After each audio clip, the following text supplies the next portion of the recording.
Shubhadaya Krishna Prestaya Bhutale Shrimate Bhaktivedanta Swami Niti Namane Namaste Saraswati Deve Gauravani Pracharine Nirvisesa Sunyavari Paschatya Desatarine Sri Krishna Chaitanya Prabhu Nityananda Shadvaita Gadadhara Shivasari Gaur Bhaktivinoda. Excuse me. Panchakalpatarubhyascha kripa sindhubhyeva cha patitanam pavanebhyo vaishnavebhyo namo namaha. Shri Krishna Chaitanya Prabhu Nityananda Shadvaita Gadadhara Srivasari Gaur Bhaktivinoda. Hare Krishna Krishna Krishna Hare Hare Hare Rama Rama Rama Hare Hare. We're continuing our classes on how Krishna gives intelligence as required, as desired by us, as needed by us. The universal internal positioning system. So this is a quote from a lecture in 1966 in April. So we're looking at 6 months after Prabhupada arrived in America. This is what he was saying. I'm very glad to say that this boy, Mr. Paul, he sometimes says, Swamiji, I want to increase my spiritual life immediately. Prabhupada laughs. Take patience, it will be done, of course. When you have got such desire, God will help you. He is within you. He is simply trying to see how much sincere you are. Then He will give you all opportunities to increase your spiritual life. Tesham satata yuktanam vachitam apriti purvakam dadami buddhi yogam. That's 10:10 Bhagavad Gita. Those who are devoted and worship me with love, I give the intelligence by which they can come to me. So, this lecture goes on, but I just want to make the first point, or emphasize the first point that Prabhupada's making is take patience, it will be done. We have a word in Sanskrit which is samskara. And you can think of samskara a little bit like a line in a stone. And we could call samskara means impression. Maybe the most common way to understand it is habit, conditioning. But this morning I was thinking of it like a line in stone. And so, as we execute devotional service, sometimes we're thinking in a short time we should be completely purified. And then we find that it doesn't happen so quickly.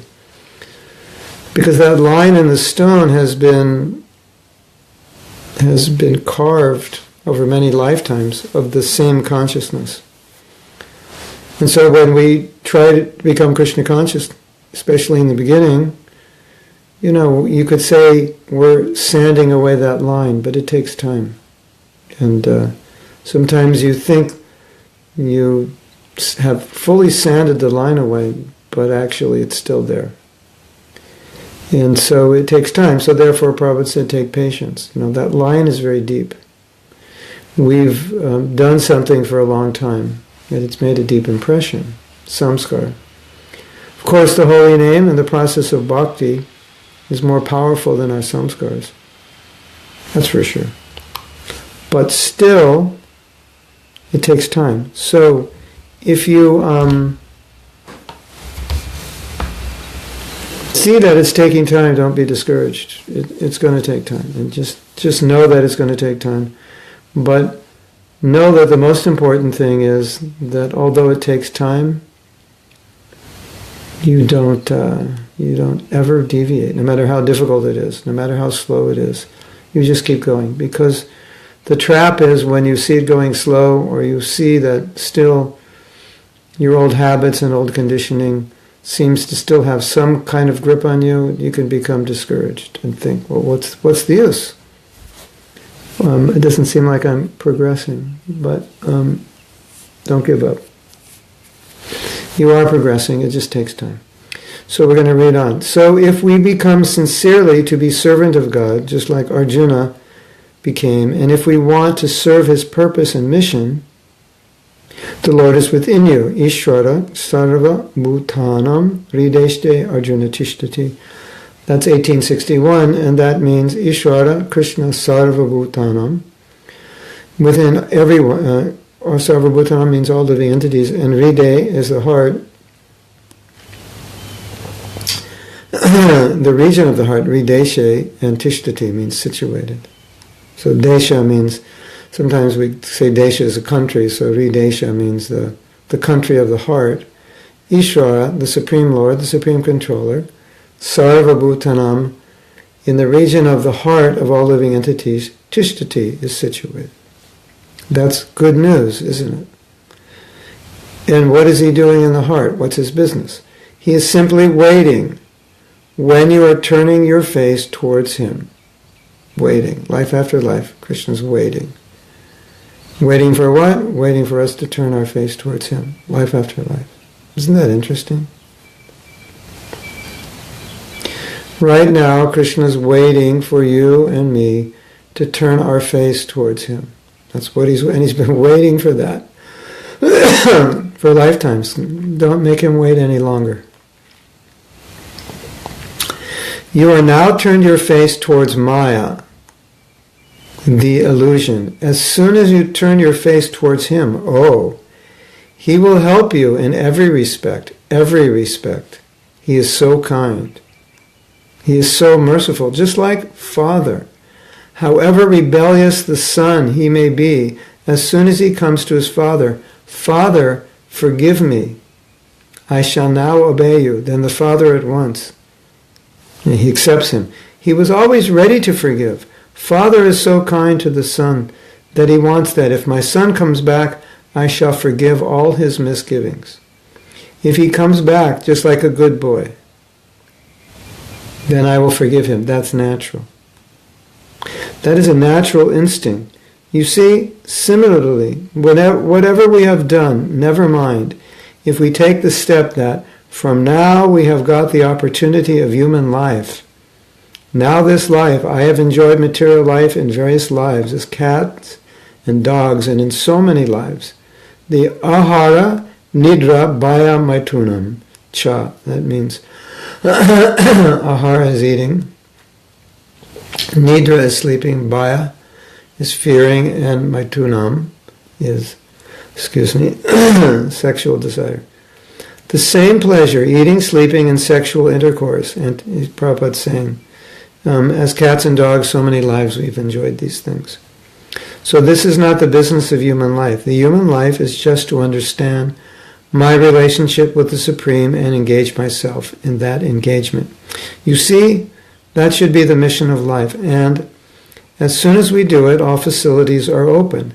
And the little progress you make, you will find that you have no more attachment for material life and material enjoyment. So Prabhupada's making a nice point. He gives the example, a father's always ready to accept the son back and say, never mind what you've done, it doesn't matter. And Krishna is exactly the same, obviously as the Supreme Father.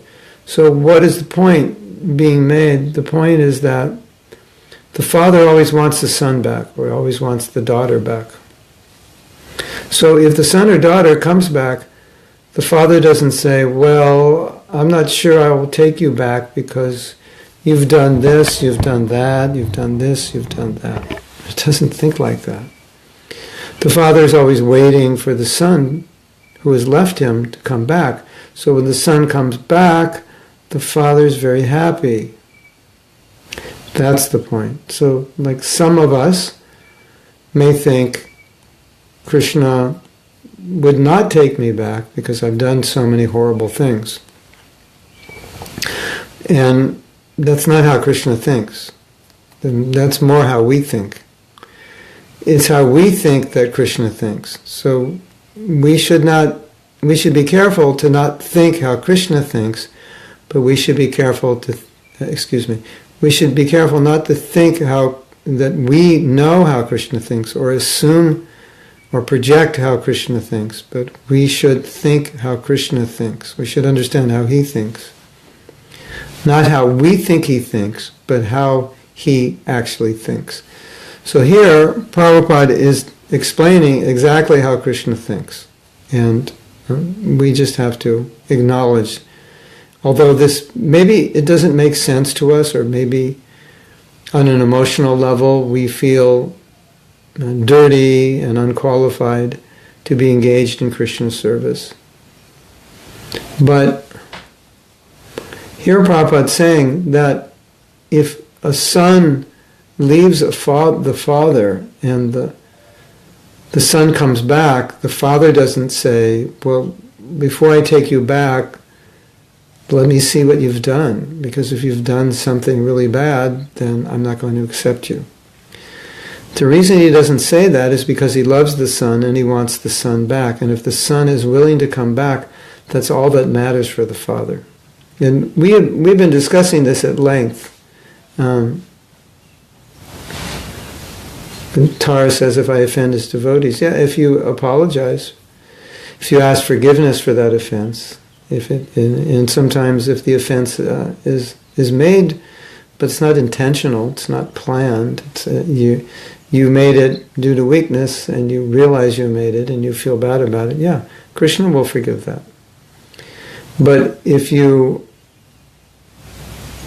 make offenses and you don't rectify yourself, you're not even aware of them, you don't care, or you think you're perfect, then if you're hurting Krishna's devotees, then that doesn't make him happy.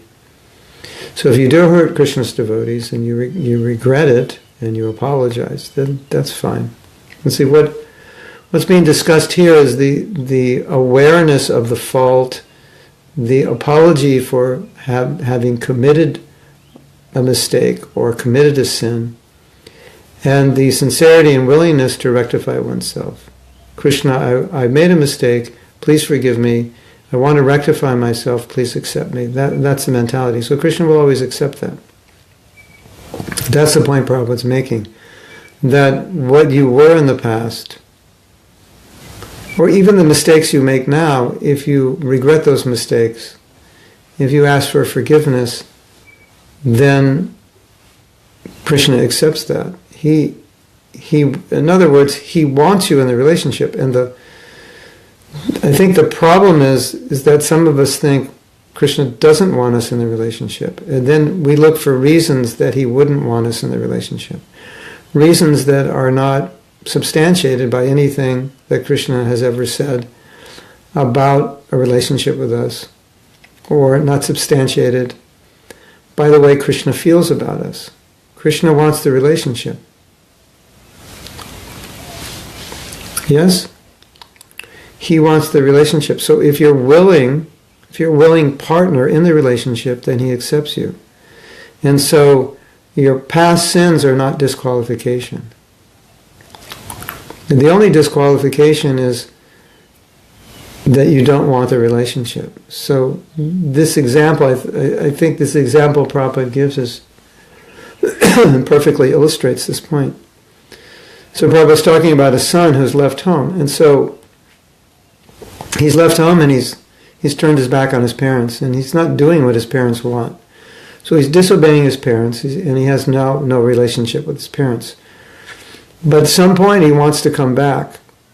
And at the point he wants to come back, the parents immediately accept him because they want him back. That's the point. So because they want him back, they're so happy that he's come back. So what he's done while he was gone, it doesn't matter. It has no effect on the relationship. I think this is the point to understand. Because we think, well, I've done so many sinful activities, so that's soiled my relationship with Krishna. No, what has actually soiled the relationship is that we turned our back. And so whatever we did while we turned our back, that's inconsequential. What's the main thing is turning around and facing Krishna. That's the main thing. So once I turn around and face Krishna and say, please forgive me, please accept me, then what we've done up to that point, it doesn't matter.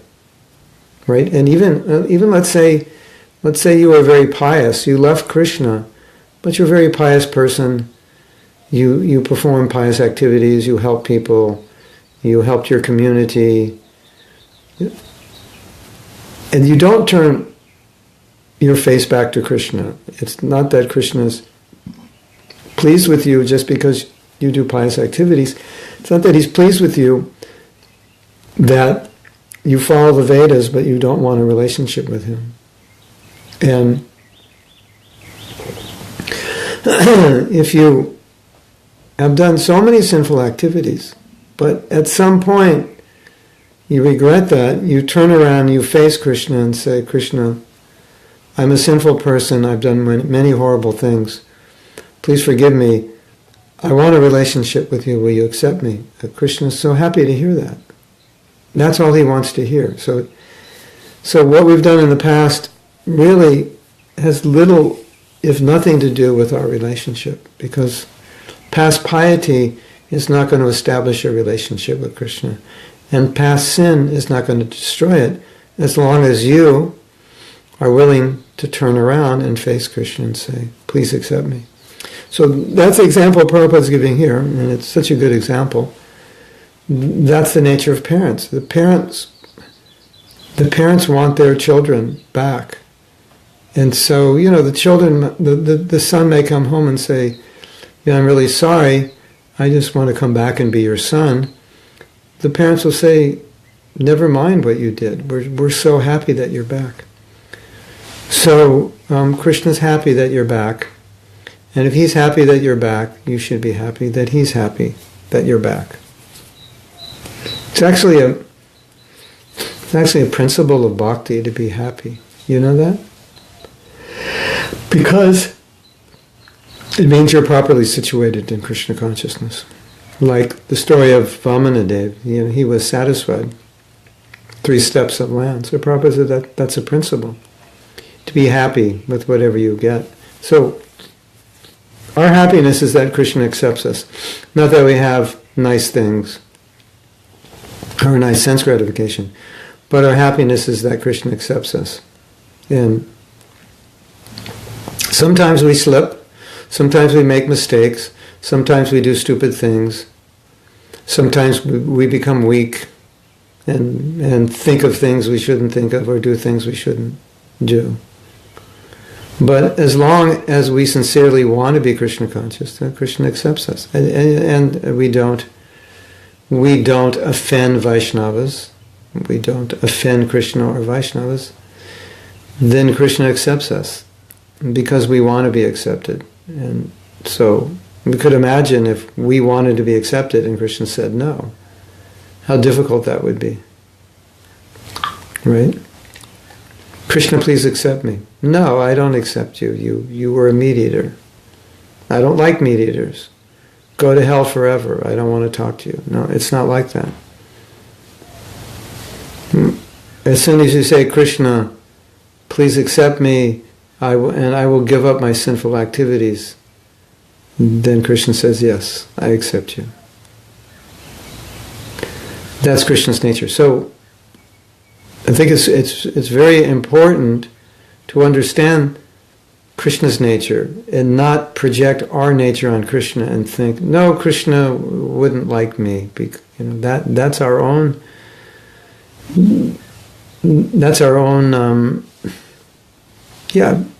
We're trying to make Krishna think a way that he doesn't think because we think that way.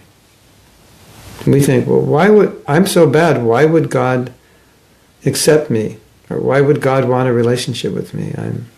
I left him, I've done so many sinful things, and even now I'm trying to be a devotee, but I do so many bad things. So that's our logic, but Krishna doesn't think that way. That's material logic.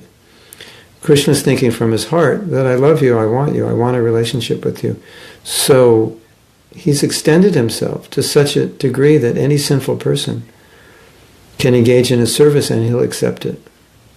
Anybody who has no background in bhakti, if they come to the temple, Krishna will accept their service. They can clean the temple, they can chant, they can take prasadam immediately. It doesn't matter what they've done.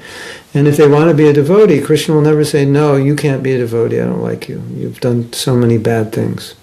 Immediately he accepts you. So the point is, don't ever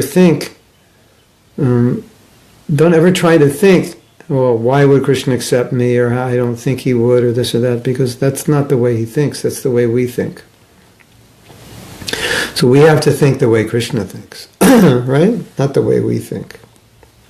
So, soon as you turn your face towards him, he will help you in every respect. So, I think this is even more significant in the fact that Prabhupada's saying, not only will he accept you, but he'll help you. So, we're thinking he won't accept us, and Prabhupada's saying, yes, he'll accept you, and beyond that, he'll help you, if that's what you want. So that's been the theme of these discussions, that everything rests upon us. Krishna, yeyatam mam prapadyante. So you might say, well, why would Krishna want me? Why would Krishna care about me? I'm not a good person. But it's not like that. Krishna is reciprocating with what we want. So if we want to be Krishna conscious, it's guaranteed he'll reciprocate with that. That's what he does. So we can't say, why would Krishna want me? We could only say, Krishna wouldn't want me if I don't want him. That's proper. But as long as you want to be Krishna conscious, then he will help you. That's the bottom line. So it doesn't matter what you've done. It doesn't matter if nobody in the world loves you. If the world has rejected you, even your mother or father rejected you, your sister, brothers, your husband, your wife, the whole world may reject you. But as long as you want Krishna, he'll never reject you. That's the point. So we can't think Krishna doesn't want me. We can only think he would only not want me if I don't want him. And as long as I want him, he'll accept me. That's the point. So we have to understand that, because the reason I'm emphasizing this is lately, many, many, many devotees, it was just like I was barraged by this idea that, Krishna doesn't love me, he won't accept me, and so forth. And in practically every case, that thinking had nothing to do with anything that Krishna's ever said about his relationship with us. It had to do about relationships with people in this world that were not accepting of that person. And then that person thought, well, because people of this world don't accept me, they projected that on Krishna. And Krishna's not like people of this world. Krishna's love for us is very deep, it's very intense. And all we have to do is reciprocate with that love. It's the love, it's always there. It's not that it's not there, it's just that we're not taking it. And so once we want to take it, it's always there. And so that's how we should think. And so we should never think that because, my girlfriend never loved me, God doesn't love me. Or because my mother couldn't love me the way I needed to be loved, that means God doesn't love me. That means there's something wrong with me. No, and even if there is something wrong with you, it's not the way Krishna sees you. Yeah, of course. We could say there's so many things wrong with all of us. We're in the material world. That was a big mistake. But Krishna doesn't see it that way. Krishna just wants us to get back. And so Krishna's saying, if you want me, doesn't matter what you've done in the past, doesn't matter who you are now, doesn't matter who loves you, who doesn't love you, doesn't matter even you don't love yourself. If you want me, I want you. Not if you want me, I want you. I want you, and I'm just waiting for you to want me. There's a better way to explain it. Krishna always wants us, and he's just waiting for us to want him. Krishna always loves us. His hand is extended. He's just waiting for us to pull out our hand and touch him. So it has nothing to do with past sin, has nothing to do with past piety. It only has to do with, will we grab onto Krishna's hand that he's extending? And if we're willing to grab on it, he'll hold us. And to the degree that we want to be Krishna conscious, he'll give us guidance how to do it. That's the point. I guess that was a long-winded explanation of a simple point. Anyway, I wanted to emphasize it because there's so many devotees are struggling with this. Why would God love me? I'm a bad person. When Krishna's saying, I'm ready. When are you coming over? Call me up, I'm ready. I'm sitting on the altar. Why don't you come say hello? I'm sitting in my holy name. Why don't you come and have a conversation with me? I'm sitting in Prabhupada's books. Let's talk about this. That's what Krishna's saying. And then if we think, oh, I'm not qualified, then we won't put our hand out. But Krishna wants us to put our hand out. And so we're disqualifying we could disqualify ourselves for no reason. Oh, I'm so fallen, I'm so this, I'm so that. And then we disqualify ourselves for reasons that Krishna doesn't use to disqualify us. Vaishnava aparad, Guru aparad, yeah, that will disqualify us. Those are reasons. But if we're not committing offenses to Vaishnavas and we want to be Krishna conscious, then we are completely qualified.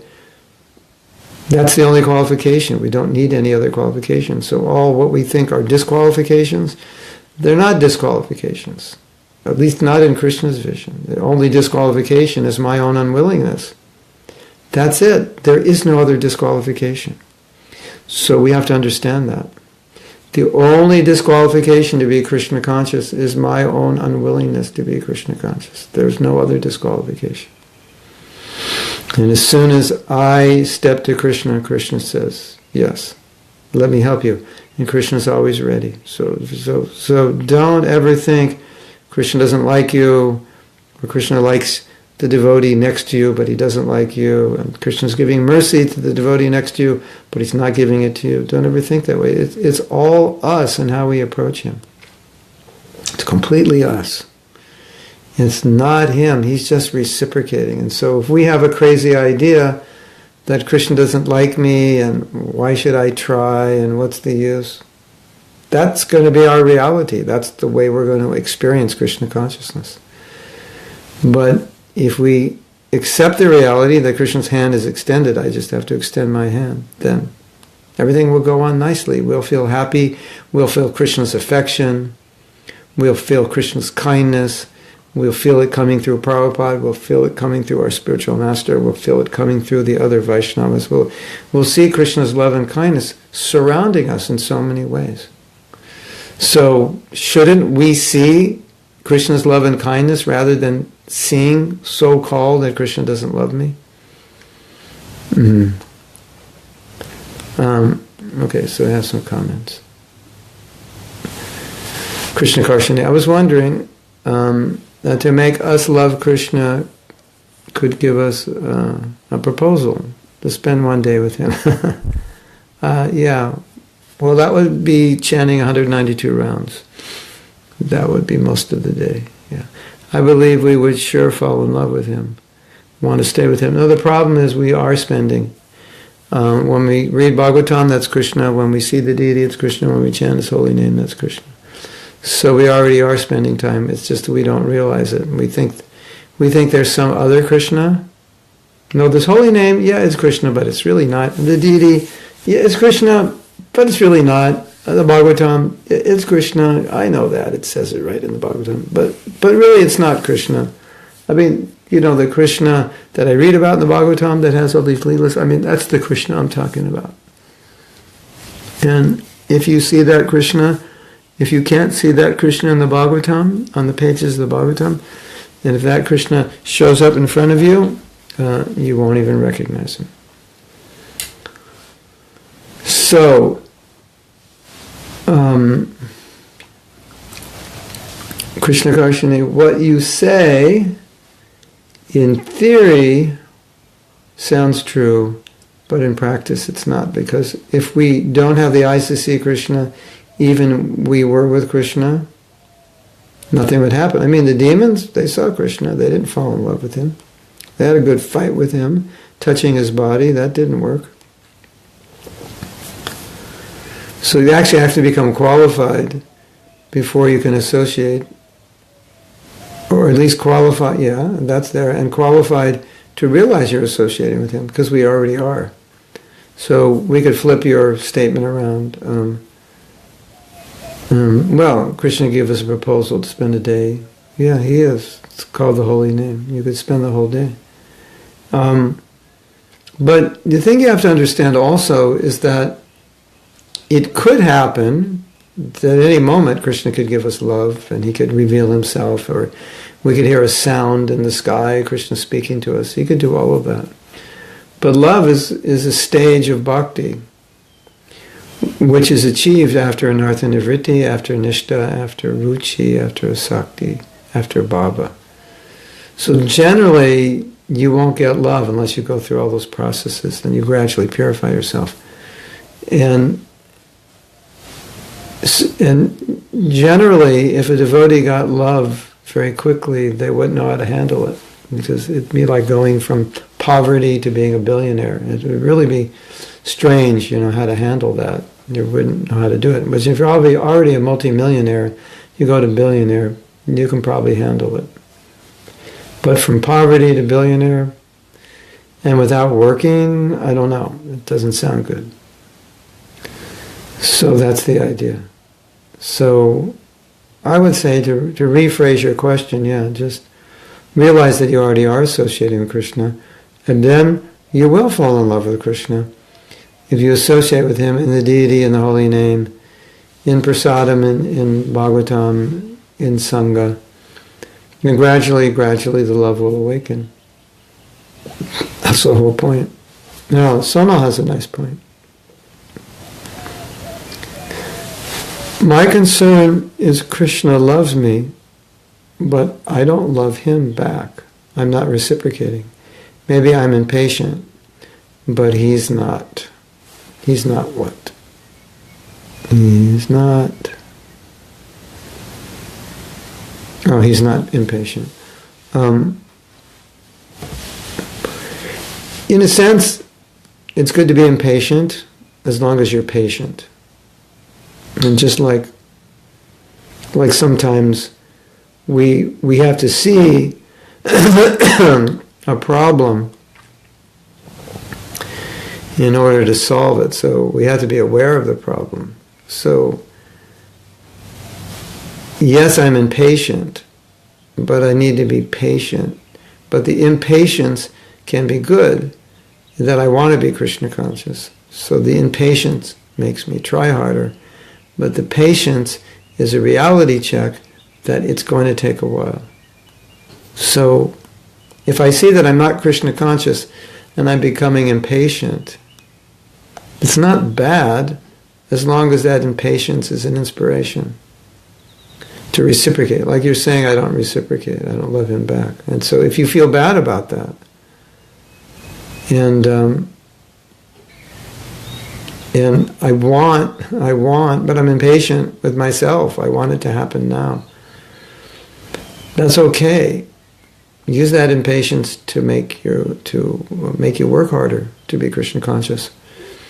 But at the same time, if we're not patient, then we're going to expect bhakti to work at a speed that it doesn't work. It happens, the purification, it happens in a certain way, over a certain time frame, as we progress through various stages. It doesn't happen as fast as we want it, and it doesn't necessarily happen as fast as we might have expected it when we became Krishna conscious.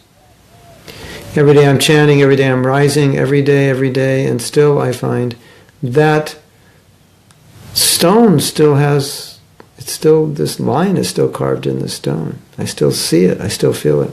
Yeah. Well, if you understand it's going to be that way for a while, then I would say that is one way to overcome your impatience.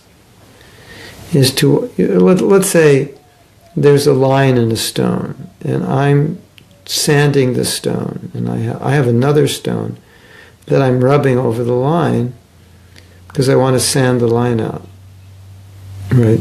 And so I'm working, and I'm becoming impatient. And then somebody comes and says, well, the work you're doing is probably going to take 4 hours before you get the line out. And so now you know it's going to take 4 hours. So now you're not impatient. You just realize, oh, okay, it's going to take 4 hours. So it's important to understand that the process is gradual, so you don't become impatient.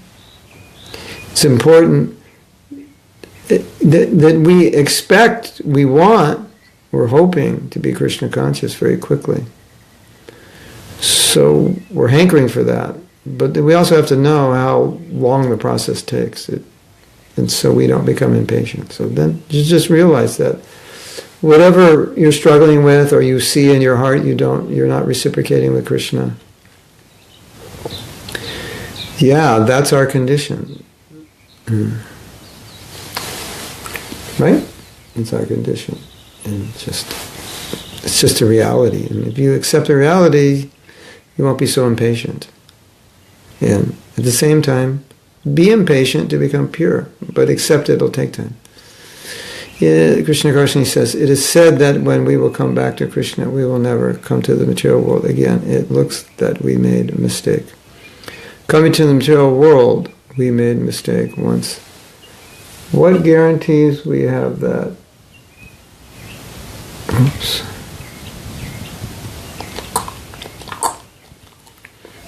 If not, we'll make that mistake again. Are you worried that you might come back again from the spiritual world? Krishna says, once having gone, one never returns. And Prabhupada said, you could return, but you won't. There's different ways of looking at it. Some devotees will say, and they say that Prabhupada said that you'll remember the material world, so you'd never come back.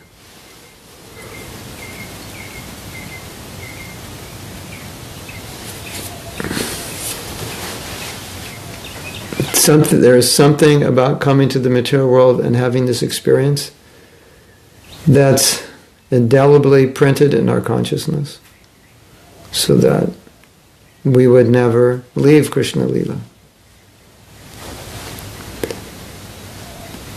So don't worry, you won't come back. Just worry about getting there. Don't worry about what happens after I get there. I don't know. I'm afraid to go back to Godhead. I'm afraid. No. The consciousness that you achieve to get there will protect you from ever falling away. Sarveshvara asks, the process is gradual, but we become impatient, fighting kama, krodha, lobha, etc. Yeah. Kama, lust, krodha, anger, lobha, greed. So how to fight with these lower tendencies without being impatient? Because such impatience could lead to giving up. Krishna consciousness altogether. Well, I think it's the same answer that I gave to Sonal's question. That everything in life requires a balance. So impatience has a positive side and impatience has a negative side. Impatience is good because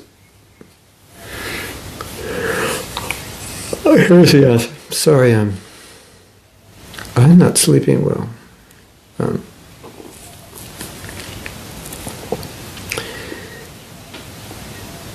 We sometimes in our devotional life we become frustrated with ourselves, that our minds are still attached to things which we're trying to give up, or sometimes we're playing with Maya in ways we shouldn't be. We should have already given up. And sometimes you hit this point where you say, okay, that's it. I'm fed up with myself. I'm fed up with this whole thing. I'm not going to do this anymore. So that kind of impatience, we want that kind of impatience. Like no more lust, no more greed, no more anger. I'm finished with that. I'm just sick of it. I have no more patience for Maya. So that kind of impatience is good. So that's wanted. I have no patience for Maya anymore. I have no patience for my anarthas anymore. I'm not going to indulge in them. I'm just finished with them. Now, but I need patience for being purified. So within the process of being purified, it's going to take time. So I need to be patient. And what is meant by patience is I need to remain determined and enthusiastic in spite of the fact that the material desires or whatever conditioning that I'm dealing with is there. That's the point. I need to be impatient with my material desires, but patient with the purification process, so that I don't give in to my material desires, but I'm patient as I execute devotional service. Because if I'm not patient as I execute devotional service, I'll become discouraged, right? But if I'm not impatient with my material desires, I may give in to them. By impatience, I mean that I no longer want to tolerate these material hankerings. I just want to let them go. I want to renounce them. At least I want to renounce my attraction to them and my need to play around with them. So that I want to give up. But I want to be patient in the process of purification so that I don't become discouraged along the way and just give up. That's why patience is necessary. Because without patience we give up. So impatience is also there in the sense of a devotee is meditating, thinking, hankering for a higher state of Krishna consciousness. And the devotee is praying, when will that day be mine? When I achieve this state. So that kind of impatience is good. But that's more of an eagerness to achieve it. And you understand from your own life that if you are hankering for something, that you really, really want it, and that can be a very healthy kind of impatience. I really want it, I really, really have to have it now. I want it now. In a sense, that's a healthy patience, but healthy impatience. But because you want it so much, you're willing to tolerate whatever obstacles come in your way. Because you can't give up your goal. So that's how you remain patient. It's like what you want. Krishna consciousness is so valuable for you that no matter how hard it is to get, you'll never give up. You'll never become impatient. So you're hankering for it. When will that day come? I want it. That kind of impatience is good. I want it. I want it now. Krishna, when you give me a taste, please give me a taste now. I want it now. But even if you don't give me the taste, I'm still not going to become discouraged. I'll still try because I want that taste so much. There's nothing more that I want. And so that's how we're supposed to think about Krishna consciousness. Like you look at the material world, and Prabhupada's, what we just read, I think the lecture before, Prabhupada said, we've been cats, we've been dogs, and we've done the basic four things that compose material life: eating, sleeping, mating, defending. That's what material life's all about. So we've already done that. So now Prabhupada's saying, okay, you've already done that, so to do it again is very ordinary. It's like we're doing something we've already done a million times. We're doing something everyone's doing. But we have the rare opportunity to learn to love Krishna, and that nobody's doing. And that opportunity we haven't been given. So Prabhupada's appealing to this mentality or this intelligence within us, that this opportunity is special.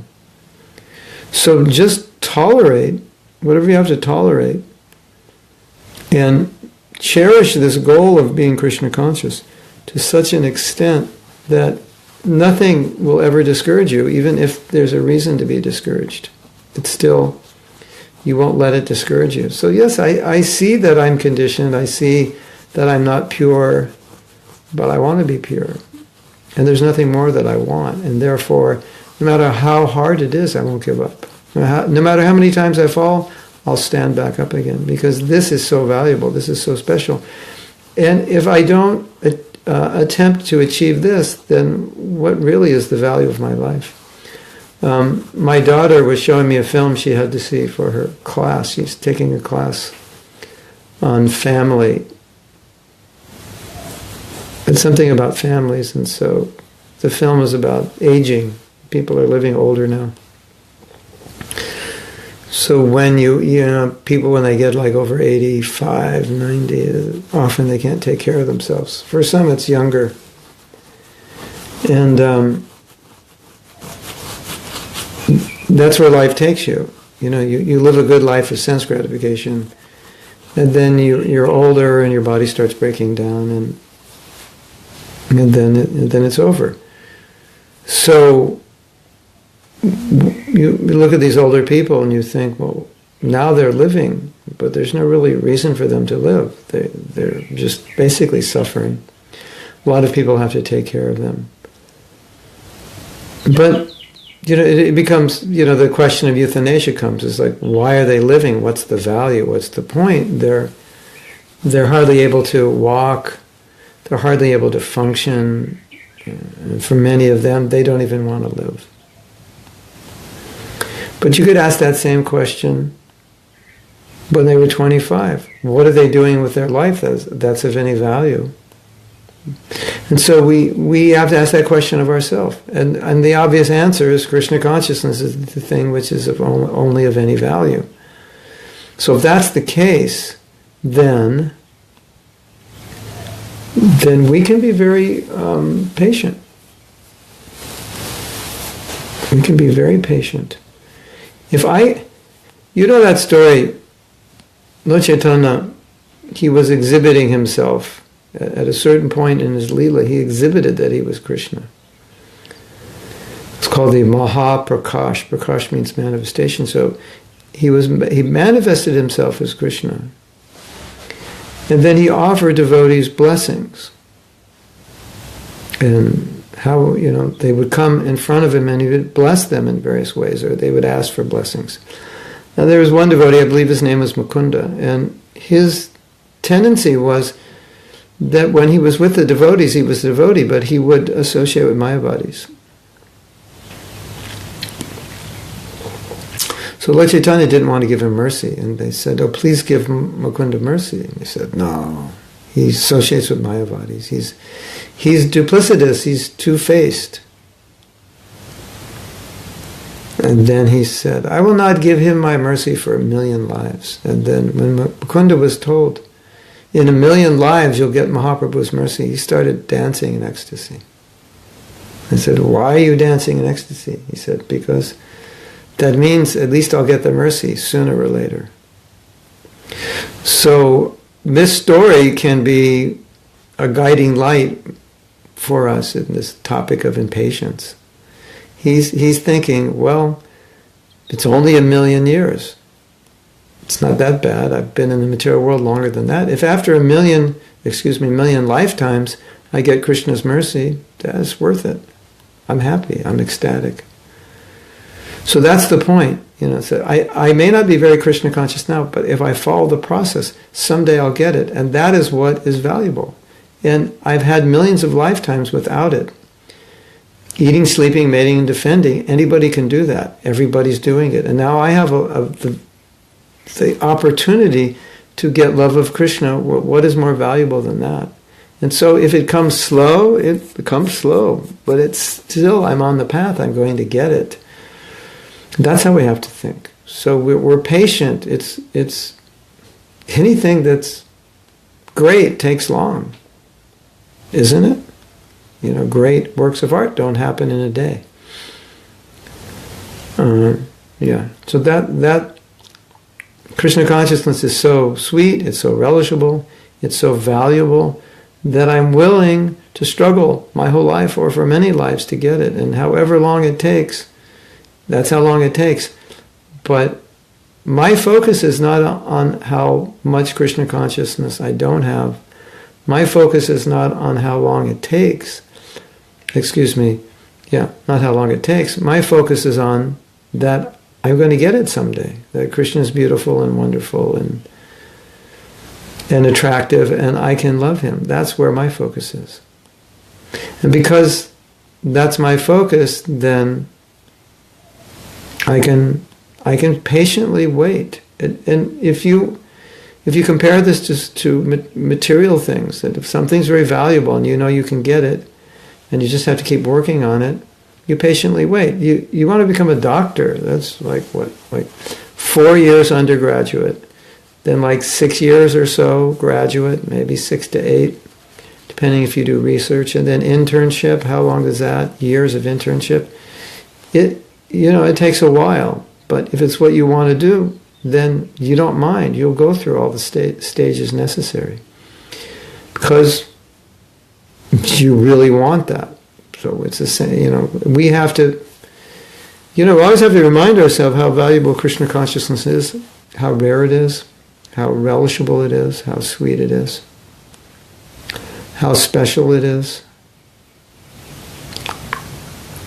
how super it is.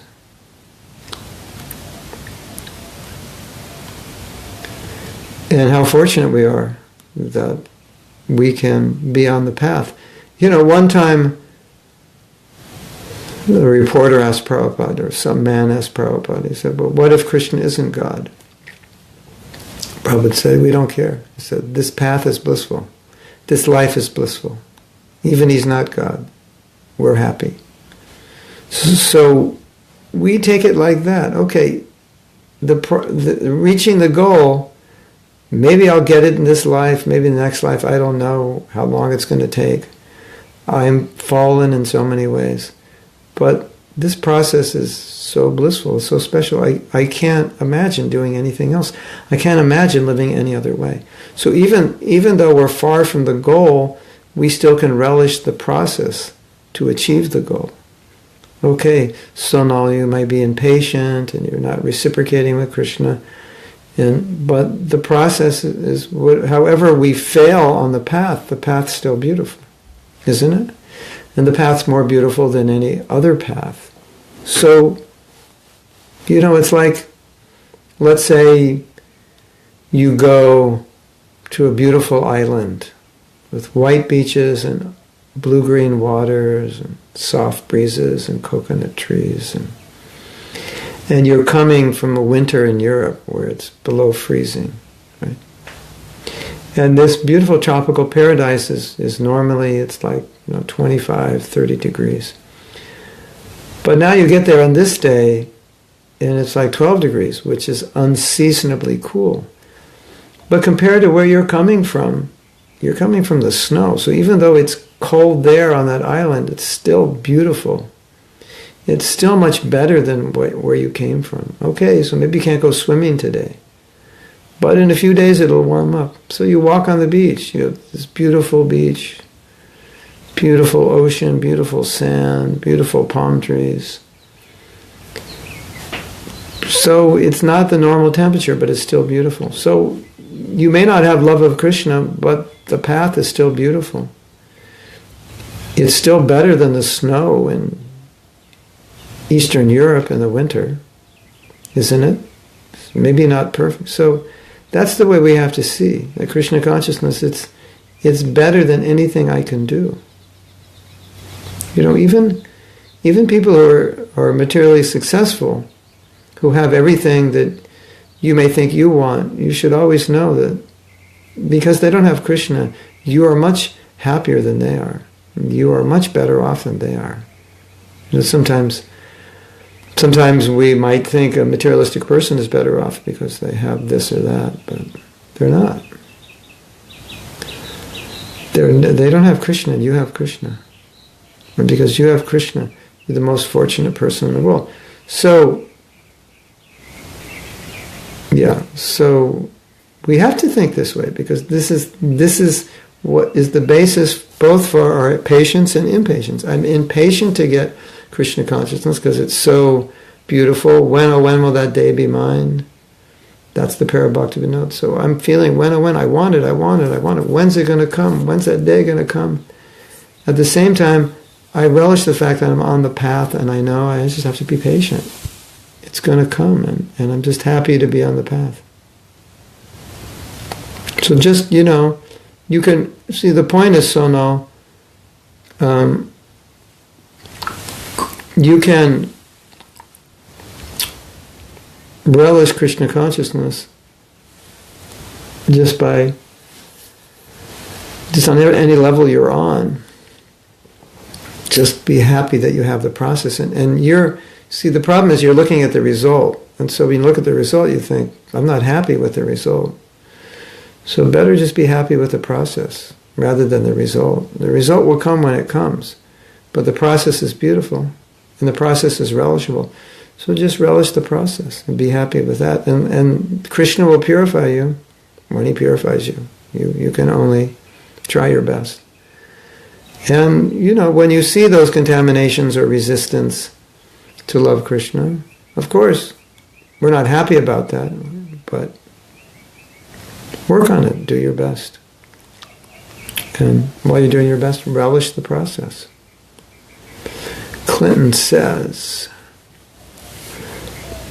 in one last birth in the material world, does Krishna give us all the karma due to us at once to finish off everything before we go back home to Goloka? No. No, it works the other way. You see, karma is a contamination. It's a consequence of sin, and so you can look at karma as sinful contamination. And that sinful contamination is an impediment to bhakti. So rather than Krishna giving us all the karma, he's removing it, because it's actually an obstacle. But sometimes there's some karma that he lets remain because it will help you.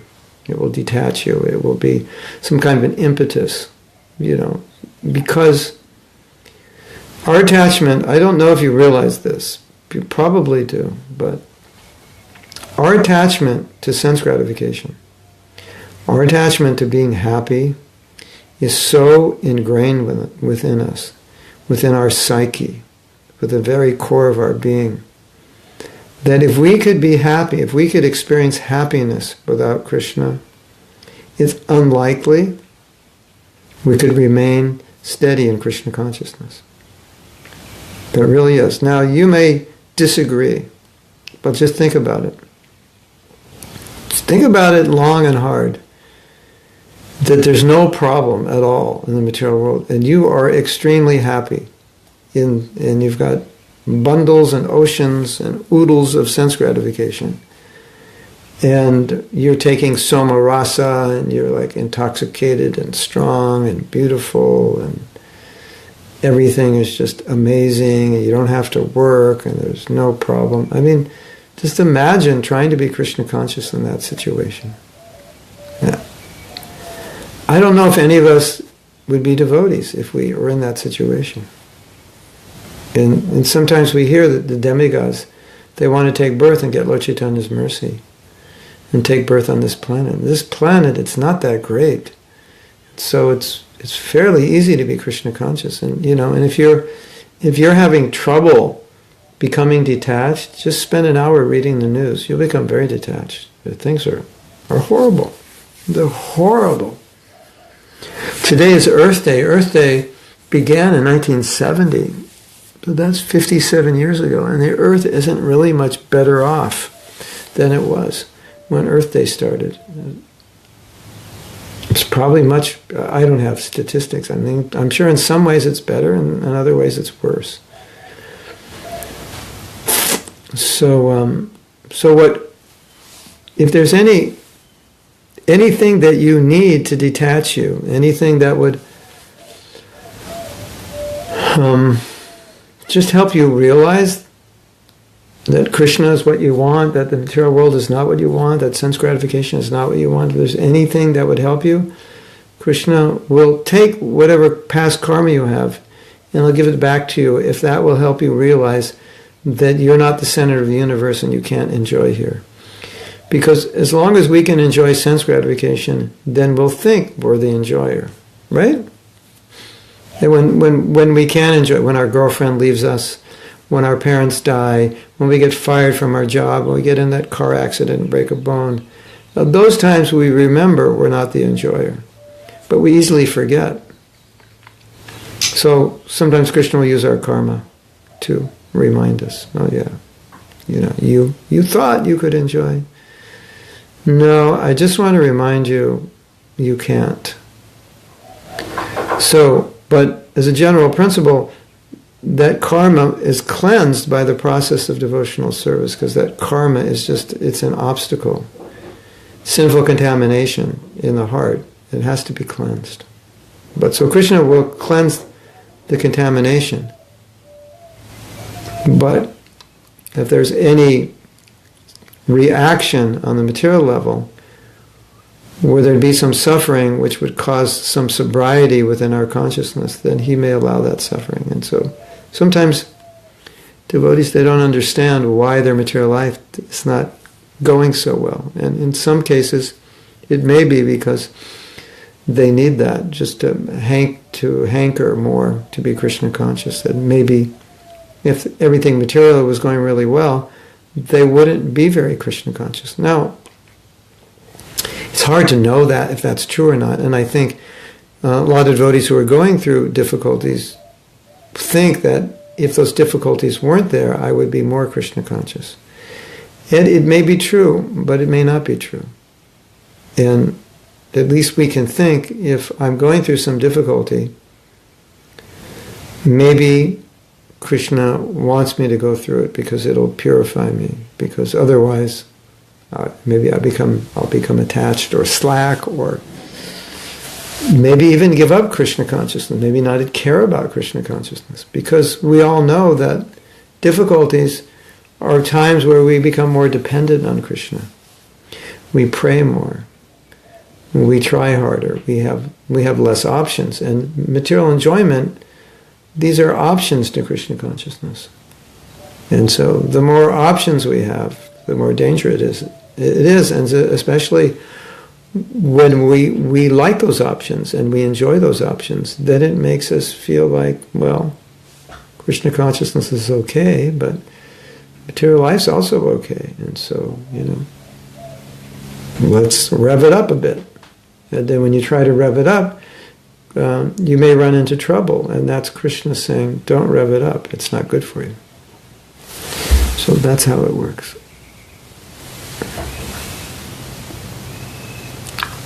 You said we should focus in this lifetime at get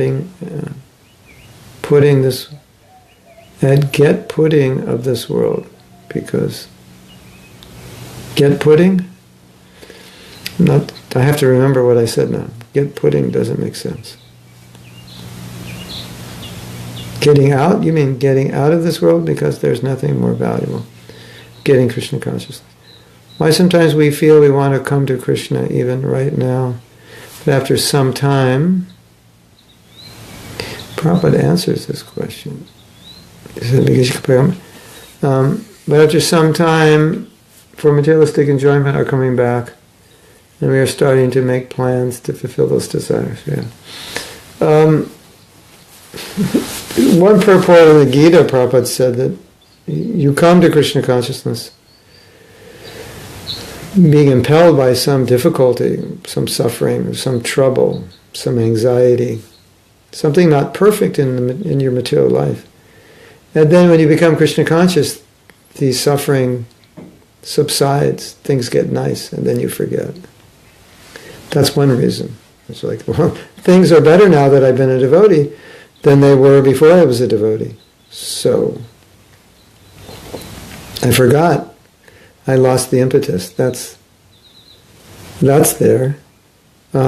It could be a slackening of one's sadhana. It could be an offense to a Vaishnava. It could be that one has allowed their desire to be Krishna conscious. One has not protected it. They've allowed that desire to weaken. They have not protected their devotional creeper. There are weeds growing around it. It's weakening the creeper. I mean, that's always there. Prabhupada uses that example of weeds growing around the creeper, and that'll weaken the creeper.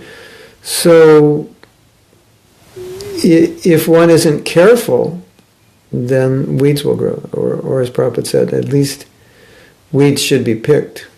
And Srila Bhaktisiddhanta said, chanting is the watering of the bhakti lata bija, the seed of bhakti.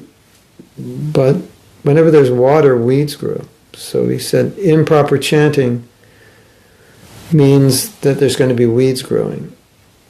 So the very process of bhakti can actually grow weeds. And Prabhupada has told us we need to be careful.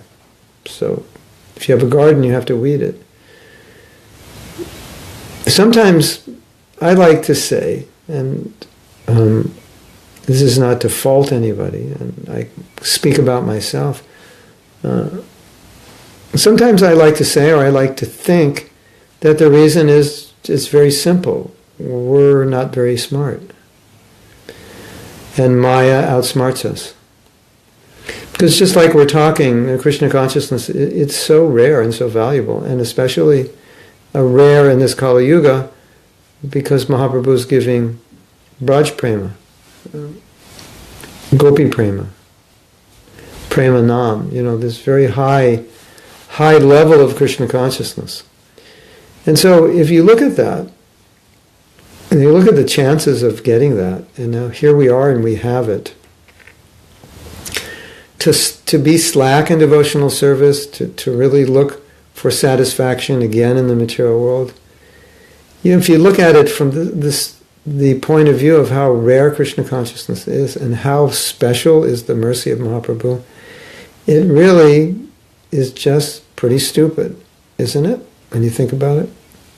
So I often see it like that. I just think it's just our intelligence has become clouded, our heart has become weak, and we're losing sight of the value of what we have, and we're giving into Maya's calling, because certainly Maya's job is to call you back away from Krishna.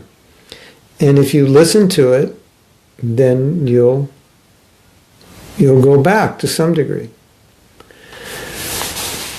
Now, you could say, another answer, maybe a more benevolent answer, a more balanced answer, a kinder answer that might be more appreciated is that, and this is also true, I believe, that sometimes devotees jump into Krishna consciousness so quickly, so rapidly, and they're trying for levels of Krishna consciousness that are really, really way beyond their realization, way beyond their capability.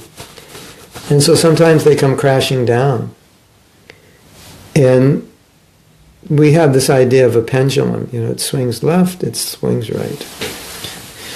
And so in this case, okay, my finger will be the pendulum. It swings right, it swings left. Well, for you, that's left. No, that's left, that's right. Isn't it? So the pendulum swings left. Let's say that's Krishna consciousness. So you surrender. You move in the temple, you do everything. Or you don't move in the temple, but you first become a devotee and you're very, very strict and enthusiastic and you dive into it.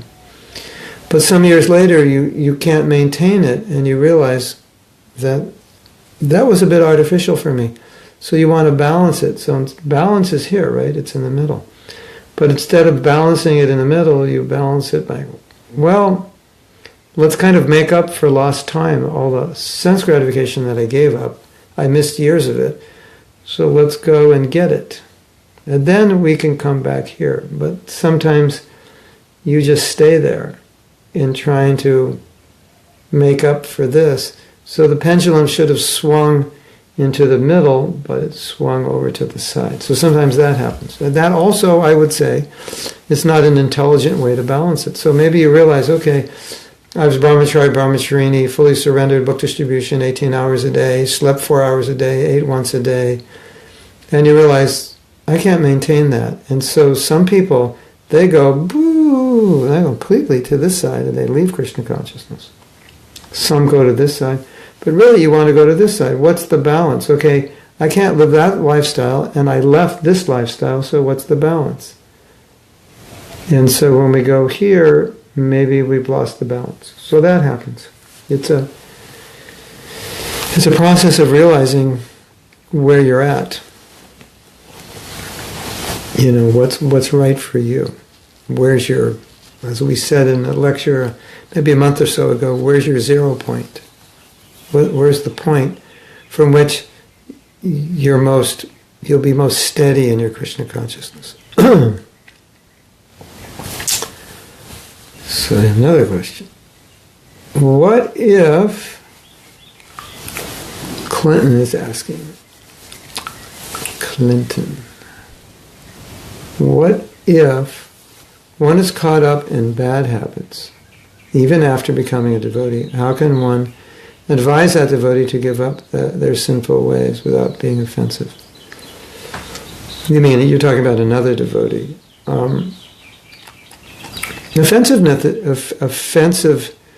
There's two kinds of offensiveness.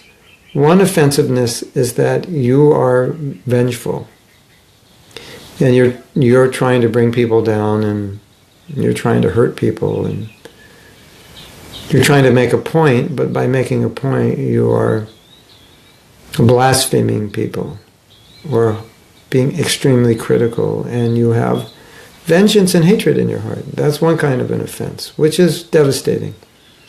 The other kind of offense is when you don't make an offense and a person takes an offense. That's not such a devastating offense. It's just unfortunate, right? So I think in your question, your offense would be that you're trying to help somebody. You don't hate him, obviously. You're trying to help him, but he doesn't take it well, and he takes offense. So then the question is, how can I help him without him feeling that I'm being critical of him? And unfortunately, in some cases, the answer is going to be you can't, because if he doesn't acknowledge his problem, or maybe acknowledges it but he doesn't want to deal with it, then you trying to help him deal with it will not be taken well, and he'll be offended by your trying to intervene.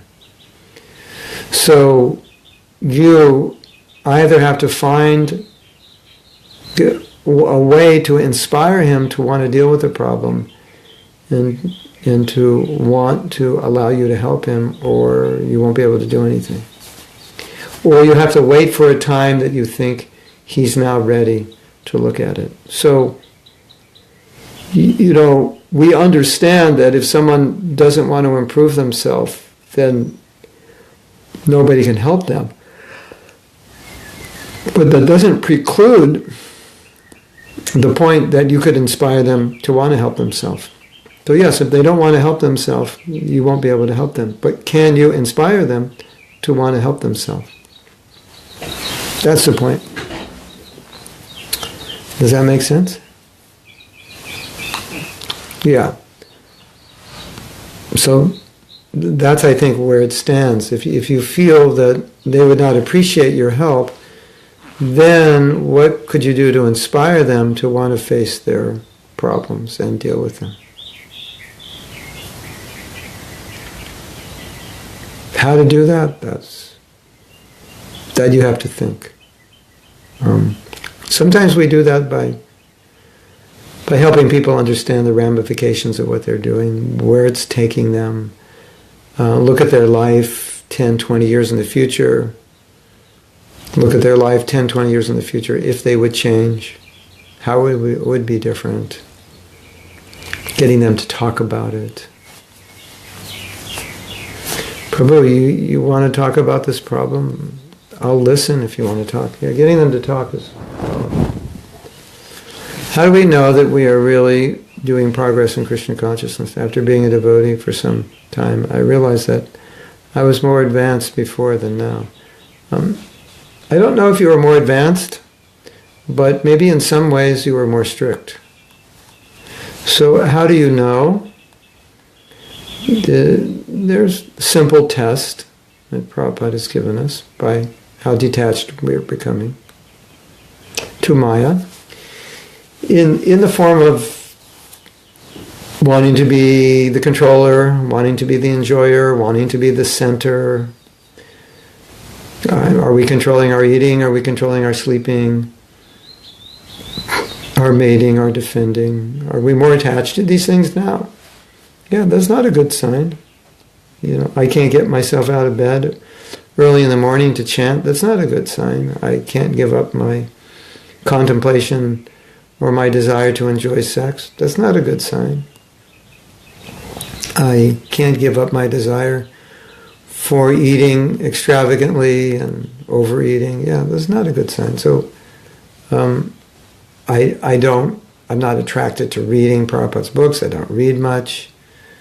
My chanting is not good. Yeah, these are all signs that there's a problem. Yeah. So now, let's say for the sake of argument that these challenges are natural on the path, that in the beginning, like you say, you were more Krishna conscious. Well, you were living in an ashram, you're living with other devotees. You actually couldn't not really be Krishna conscious. You didn't really have a choice. Just by being there, you would be. But now you're on your own, so that tells you a little more about yourself, because you don't have to do things. But let's say you feel you were more Krishna conscious in those days. Now maybe you're more slack or whatever. But so the question is, what are you going to do about it? That's the question Prabhupada would ask. So if this is a problem, and you know it's a problem, what are you going to do about it? Just say that it's a problem and I can't do anything? No, Prabhupada wouldn't appreciate that. He would appreciate the answer to the question, what are you going to do about it? So now I know, okay, maybe I'm not as strict, maybe I'm not as whatever as I was when I was a younger devotee. Then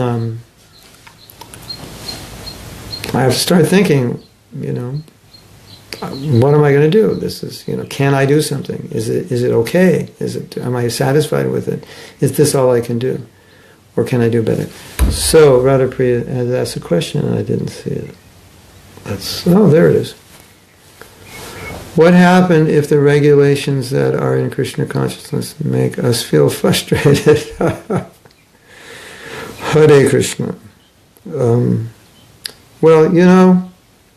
The thing is, if you don't follow those principles, you'll also feel frustrated. So better feel frustrated and in a way that's going to help you be Krishna conscious than feel frustrated in a way that's not going to help you be Krishna conscious. Okay, so I'm frustrated because I can't do this and I can't do that, right? But you already did this and that before you were a devotee. And so why did you become a devotee? Because you were frustrated with this and that. And now you give it up and you're telling yourself, I'm frustrated that I can't do it. No, but you were already frustrated that you did it. That's why you became a devotee. So you have to remember that. No, I've done the, okay, it's hard to control this desire and that desire, but if I engage in that desire, what's going to happen? It's the exact same thing that happened before I was a devotee, that I'll just hit a wall and I'll think, why did I do that? That was stupid. Why did I do that? I've done that 1,000,000 times already. Why did I think that'll make me happy? What I think we need to think, or how we need to think, is we need to think in terms of the happiness, the bliss, the relish that exists in controlling ourselves. That's the highest happiness. That's the greatest power, Radhapriya, The greatest, you want to conquer the world, conquer yourself. That's the greatest thing to conquer. It's to conquer your own senses, conquer your mind. And when we do that, we should feel power. We should feel, yes, I'm not giving into my senses. I'm not giving into my mind. We should feel, yes, this is real power. This is real happiness. I'm happy with myself. So congratulate yourself. Don't think, oh, I'm so frustrated because I don't do this. Congratulate yourself that I'm able to control this and I'm able to control that.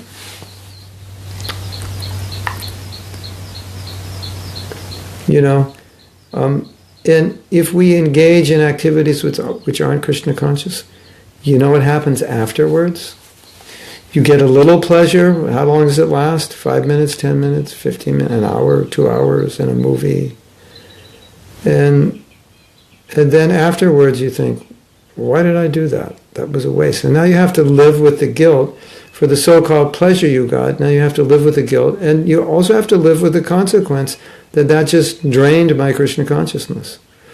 So I was, filling up my consciousness with Krishna, and I just did something that just drained it out. So the consequences of engaging in those things which we feel frustrated not to engage in are pretty bad. So we have to consider that. Right? Everything needs consideration. Krishna consciousness needs, but sometimes Prabhupada would joke, you need to have a cool head. And people, a reporter would shave their legs. A lady, a reporter with shaved legs. She would say, why do you shave your head? And Prabhupada said, why do you shave your legs? It's better have a cool head than cool legs. You need a cool head to be Krishna conscious. So, that's the point. Cool head. You have to be cool-headed about all this stuff. Think about it, analyze it. Look at the ramifications. Look at how my mind's thinking. Look at how Maya's tricking me. Look at the ways in which I can become stronger. When I feel these things like frustrated, read Bhagavad Gita, read Bhagavatam, get clarity. Do something Krishna conscious. Fill yourself in Krishna consciousness. You want to find activities in Krishna consciousness which are fulfilling, relishable for you. That's important. That will help you a lot. And so then you won't feel frustrated. You're giving up something, okay, but here, look, you can't eat this, but you can eat this. Okay, so this is good. I like this, it tastes good. It's fulfilling the need to eat this, which I can't eat, so I'll eat this. So that's the idea.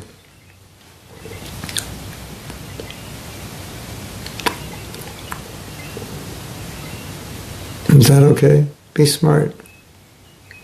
Analyze things. And feel the pleasure of being controlled. It's a very special position to be in. Not many people are in it. And you can be in it.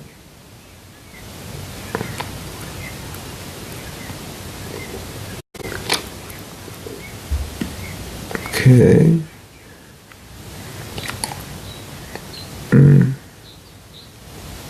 So we have something else. After we live with this guilt, we fall into thinking, what does Krishna think of me now? So what's he thinking? Krishna is, it's explained in the, it's explained in,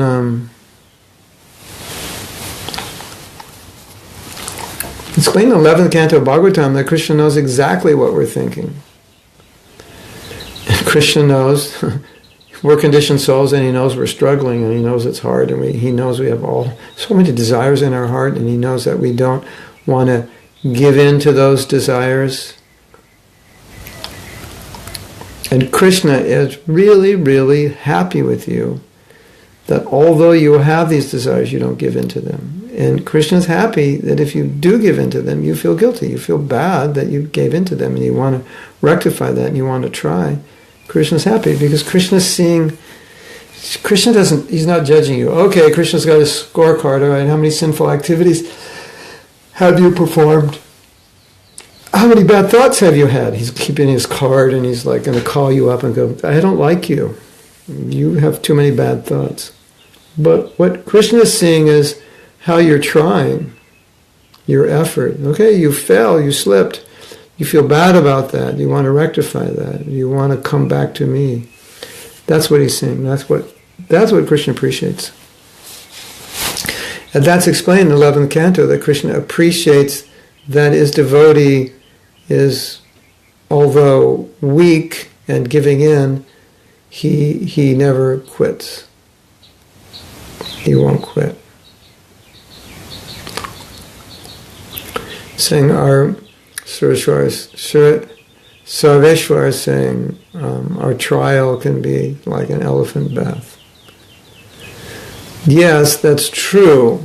But the thing is, if you just give up, if you see your weakness and you just give up, then you have no hope of being successful. And even if it's an elephant bath, at least you took a bath. And so then you roll in the dirt, well, you go back in the water again and try not to roll in the dirt when you get out. So at least if you keep trying, there's a chance. But if you give up, then there's no chance. So just remember that Krishna appreciates that you are trying, that you fall, but you're willing to go back and bathe again. And Radha Priya, she was asking about being frustrated, giving up. And I was saying, feel good about giving up desires. And then she's saying, what about sexual desire? Well, sexual desire is engaged in grihastha life.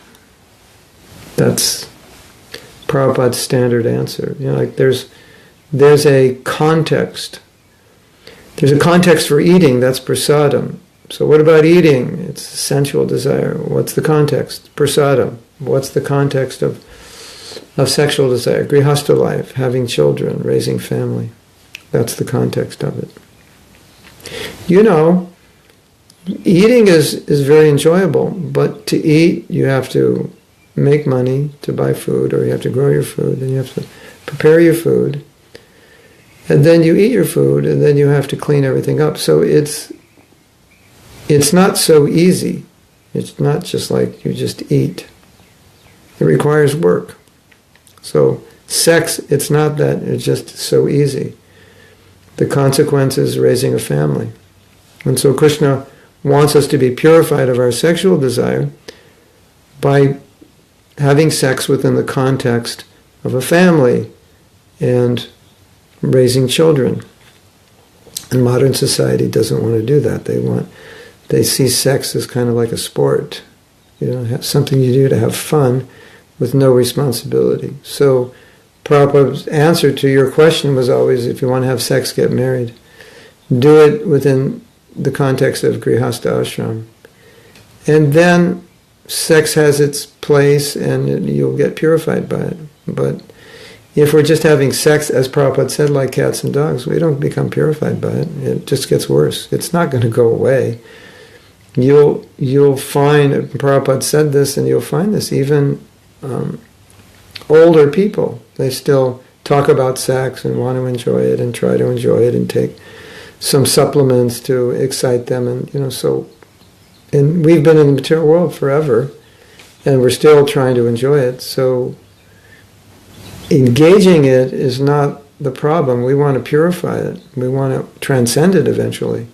So if we can't transcend it directly, we purify it in the grihastha ashram. And then through that we'll transcend it. We'll lose the desire for it. That's the process. And modern society, even not so modern, even when I was young, we wanted to enjoy sex without responsibility. So then you have contraception and sex outside of marriage. It's like I say, it's like a sport, it's like a game. It's not done within a serious relationship. So we're kind of, skewed in how we see sex, but traditionally sex was about family, done within a relationship where kids will be taken care of.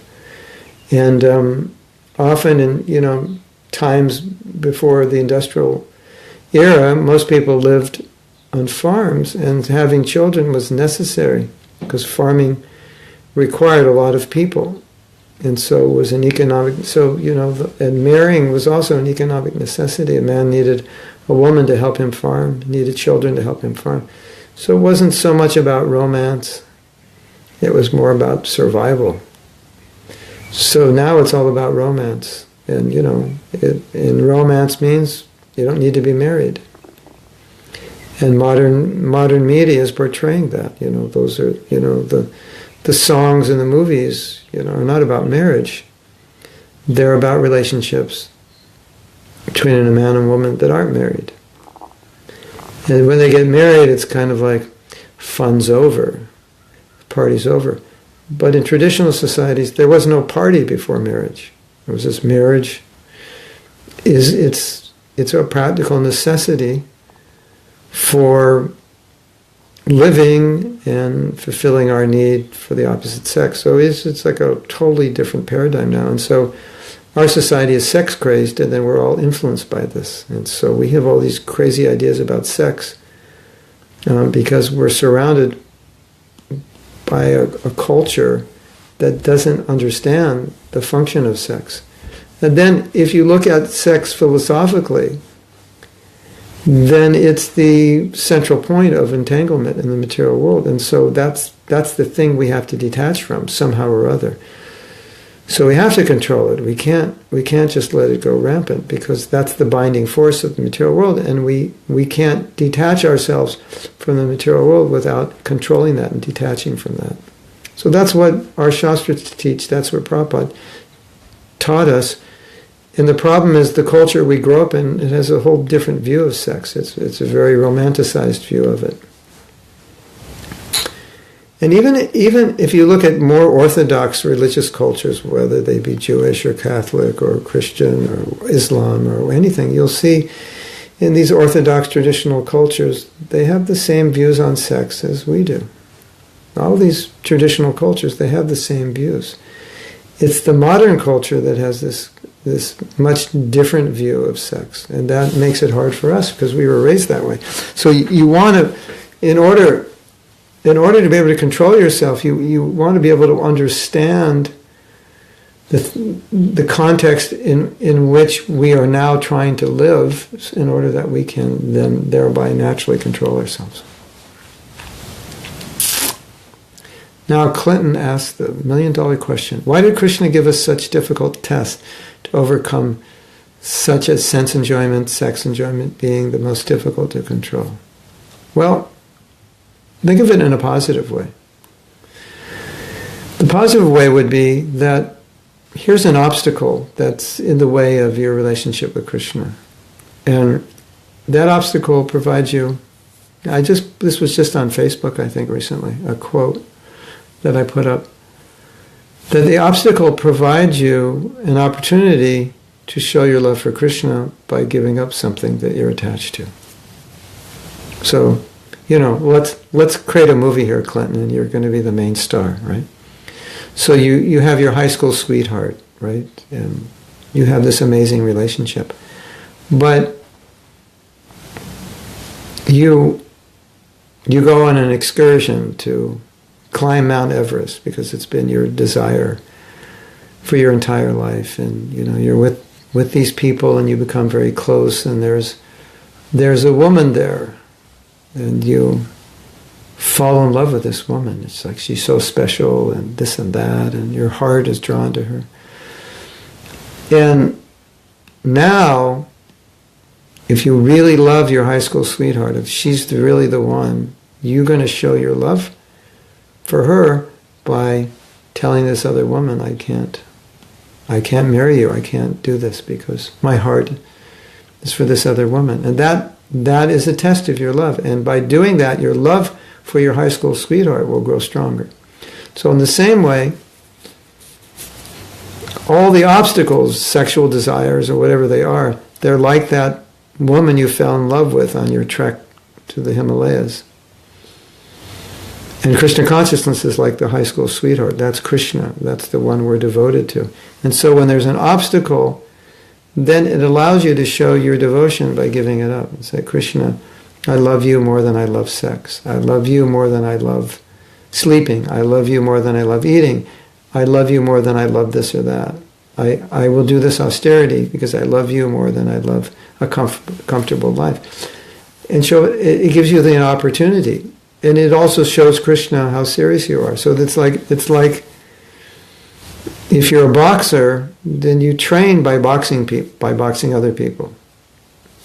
So it's like Krishna's giving us obstacles to box against to build our strength. And so if we reverse these things and see them in a positive way, like, no, I need this. I need this to struggle. I need this to try harder. This is what energizes my japa, that I have obstacles. And so I can pray, Krishna, I'm a weak person. I don't know how to overcome these desires. Hare Krishna, please help me. But everything's easy, everything's comfortable. Then, because there's no resistance, then we don't become strong. So if you see that you need these things, and you see these things as opportunities to show your devotion to Krishna, then you can switch them around from negatives to positives. And so therefore, if you're in a situation which you may feel is not good for your Krishna consciousness, it's the environment is kind of, it's anti-KC, we can say. But it's also, not that you would put yourself in that environment, but you can also think, well, in this environment now, I'm going to have to try a little harder to be Krishna conscious because I'm feeling weakened by this environment. So that environment, it's either going to make you weaker or it's going to make you stronger. But so if you see it as an opportunity, it'll make you stronger. Oh, I better go chant some good rounds now because this is really a difficult situation. Right? Now, of course, Clinton, we're weak and sometimes we may fall. But if we do fall, the first thought should be, why did I fall? How could I avoid this again? Realization of how weak I am. I didn't realize it was that weak. But I realized, this is just a red flag. No, you're weak. Be careful. Krishna Karshani, I think we can have a cookie and eat a cookie, meaning that we can be Krishna and have sex. Understand the simple principle that the goal of Krishna consciousness is to chant Shuddha Nam. That's the goal. Right? And when we chant Shuddha Nam, then we get love of Krishna. So, to the degree that we engage in sense gratification, to that degree we'll be prevented from coming to Shuddha Nam. So, whatever you think you need to be peaceful, or whatever sense gratification you think you need, just understand it comes with a price in terms of keeping you a little bit distance now from coming to that pure chanting. So I think this is something that devotees don't realize. They just think, well, I have this need, or I can't control myself in this way. I say, okay, whatever. That's for you to decide. But just understand that you're going to have to overcome that at some point to be able to chant Shuddha Nam. That's just a reality. So like we could say, but I have sexual desire and I have to fulfill it within my marriage and this and that. Okay, whatever you say, but just understand as long as that desire is there, Shuddha Nam will not be there. And that, if you want Shuddha Nam, you're going to have to be able to overcome that desire. And that the goal is to overcome it. So that has to be the thinking, right? And if he's letting us experience pleasure to give it up. Yeah, but it's true. But Prabhupada said, there's accidents on the royal road. So you have to be careful. Whenever you engage in sense gratification, you have to be careful. Because sense gratification can fulfill your needs in a way that you become detached, or it can fulfill you in a way that you become more attached. That's what Prabhupada meant. So it's a balance, right? Sex life according to religious principles. Probably you won't get attached. Sex life, which is not according to religious principles, makes you more attached to sex. Even though you might say, but it's fulfilling my need for sex. But it has to be done in a Krishna conscious way, otherwise It becomes stronger, and you'll never overcome that desire. So that's the balance point. How to engage in sense gratification so it doesn't become an entanglement, and how to engage in it so I don't go crazy being renounced and always thinking of sense gratification. So the balance point, that's the real key. If we can learn how to be balanced, then everything's easy. But if we miss the balance, okay, I'm renouncing sex. I think I'm a big renouncer. And then, 5 years later, I fall on my face. No, you find that point where you can be steady. Fulfill that need without falling on your face or being artificially renounced. But the goal is someday to come over here, to be renounced. Maybe now I have to be here or here, but the goal is to come to here. Renounced, that's the ultimate goal. So as long as we understand all these things, evaluate our situation, then we can make progress. Right? Okay. We've gone a long time. And we will see you tomorrow. Oh, today, and Guru Nishta, if you're here, you could make a note. Today at around 5:15, I'll give class in Alachua at the temple. If you go on their website, Alachua Temple, you can tune in. You'll just get audio. So we're going to talk about Earth Day. Today's Earth Day all over the world. So we're going to talk about messing up the planet, what we can do to stop messing it up. Okay. So, yeah. Okay, well, let's end this class on a happy note. Prabhupada was very amazing, the way he would describe things, the way he would simplify an explanation. The way he would simplify an explanation is just amazing. And you know how Prabhupada describes sex? Sex for us, it's the center of the movies, it's the center of songs, it's the center of novels, it's the center of the clothing industry, the jewelry industry, the shoe industry, the cosmetic industry. It's basically the center of everything in the material world, right? And it's just everywhere. It's all pervasive. It's within our psychology. It's within our physiology. It's everywhere. And you know how Prabhupada described it? He said, simply an itch. That was his description. You're simply scratching an itch. That's all it is. So that's something to remember. That whole thing that's keeping us entangled in the material world is just an itch that we feel a need to scratch. Wow. That's reducing it to kind of the essence of the essence. At least that's the way Prabhupada wanted us to see it. Reducing it to an itch. Hare Krishna. So, it's easier to overcome an itch. If that's just how you think, it's just an itch, I can stop itching. Just don't itch it, okay. I have a little itch here, but if I scratch it, it's going to get worse, so I just tolerate it, I don't itch it. I'm going to just tap it a little, but don't itch it, okay. Okay, Hare Krishna, we'll see you tomorrow. Tomorrow's going to be 6:15 Eastern Standard Time, which was an hour and 15 minutes before we started this class. Okay, Srila Prabhupada ki jai. Go Premanandi.